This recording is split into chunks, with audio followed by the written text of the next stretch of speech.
दोस्तों, आज की कहानियां कर्मों के फल पर आधारित है। पंडित और चोर। एक पंडित व चोर प्रतिदिन शिव मंदिर जाते थे। एक दिन चोर को मंदिर के द्वार पर सोने की अशफिया मिली और पंडित के पैर में लोहे की कील चुभ गई। तभी भगवान शिव प्रकट हुए और दोनों को उनके कर्मों का महत्व बताते हुए समझाया। शिव मंदिर में नित्य एक पंडित और एक चोर आते थे। पंडित अत्यंत भक्तिभाव से शिवलिंग पर फल और दूध चढ़ाकर पूजा करता था। वहीं बैठकर शिव स्तोत्र का पाठ करता था और घंटों श्रद्धा से शिव का ध्यान करता। दूसरी ओर उसी शिव मंदिर में एक चोर भी प्रतिदिन आता था। वो आते ही शिवलिंग पर डंडे मारना शुरू कर देता और अपने भाग्य को सता हुआ भगवान को अपशब्द कहता।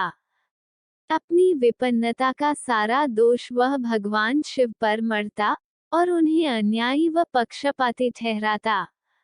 एक दिन पंडित और चोर के साथ साथ ही मंदिर में आए और अपने प्रतिदिन की प्रक्रिया दोहराई। काम भी दोनों का साथ ही खत्म हुआ और दोनों का साथ ही बाहर आना हुआ। तभी चोर को द्वार के बाहर आते ही सोने की अशफियों से भरी थैली मिली और पंडित के पैर में लोहे की कील से गहरा घाव हो गया।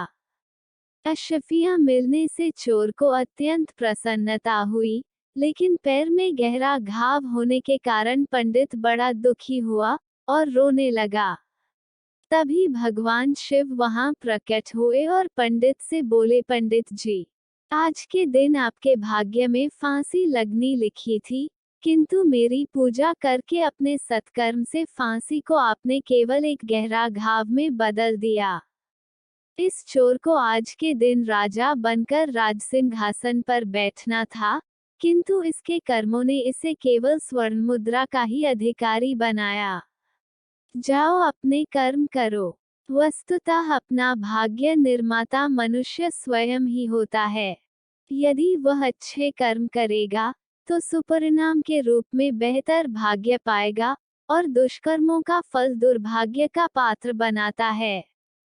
राधा और दो बेटे। एक राधा नाम की महिला थी। उसके दो बेटे थे।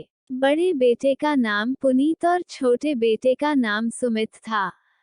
बचपन में वह दोनों बड़े प्रेम से रहते थे, परंतु छोटा भाई सुमित अपनी मां की बात नहीं मानता था। जब वे दोनों बड़े हो गए तब उनकी शादी हो गई। वे दोनों अच्छे से रहने लगे, परंतु एक दिन राधा की पति की मृत्यु हो गई। अब राधा अकेली पड़ गई थी और बड़ा बेटा पुनीत कोई शहर में काम करता था। छोटा बेटा गांव में ही काम करता था। छोटा बेटा संपत्ति पाने के लालच में अपनी मां को घर से निकाल देता है। पर जब ये बात बड़े बेटे को पता चली तो उसने अपनी मां को अपने साथ रख लिया और उसका भरण पोषण करने लगा।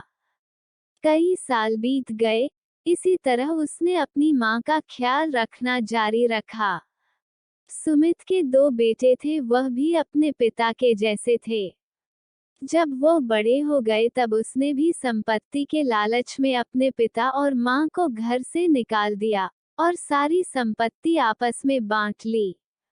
और उसने अपने पिता से कहा, जिस तरह उसने अपनी मां को घर से निकाला है, उसी तरह एक दिन नियति ने भी उसे घर से निकाल दिया।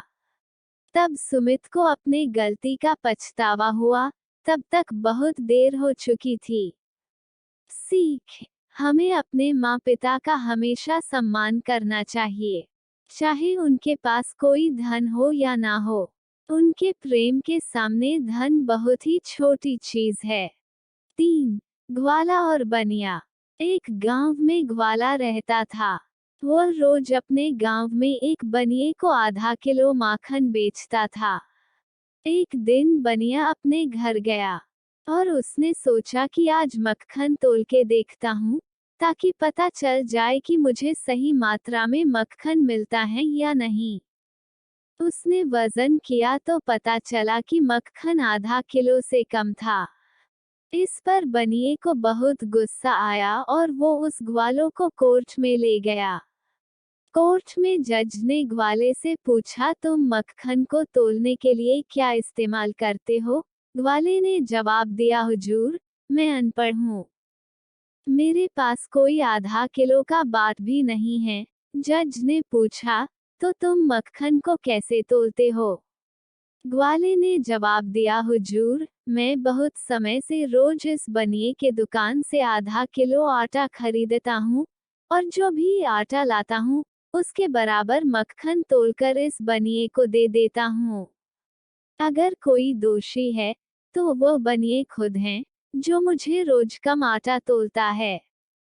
सीख, ये कहानी हमें सिखाती है कि हम भूल जाते हैं गुनाह करके, या हम भूल जाते हैं नेकी करके, लेकिन ये प्रकृति हमेशा याद रखती है और वक्त आने पर हमें लौटाती है। इसलिए कल के लिए सबसे अच्छी तैयारी आज कुछ अच्छा करो। दोस्तों, आपको ये कहानी कैसी लगी कमेंट बॉक्स में अवश्य बताएं। वीडियो को लाइक करें, शेयर करें और हमारे चैनल को सब्सक्राइब करना ना भूलें। धन्यवाद।